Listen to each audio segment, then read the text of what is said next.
So this is how you can add chapters to a YouTube video. It's actually very simple. Go ahead and open up your YouTube studio and go to your videos or your channel content.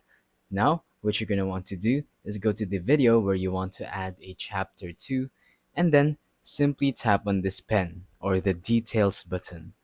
So once you tap on that, you will see that there's your title and there's your description.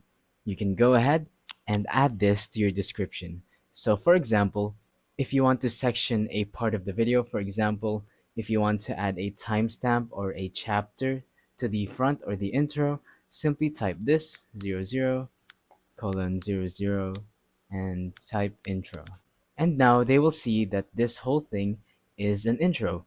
So if you actually just go ahead and press enter and then type a new timestamp or chapter, for example, 10 minutes in, you can add gameplay.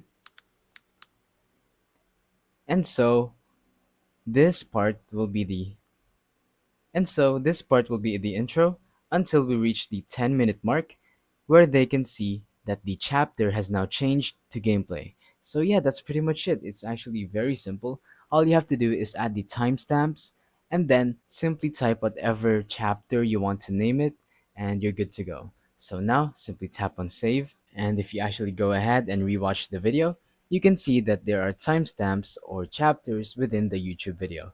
So thank you for watching. Don't forget to leave a like, subscribe, and let us know in the comments down below if the tutorial worked or if you have any questions. Thank you and goodbye.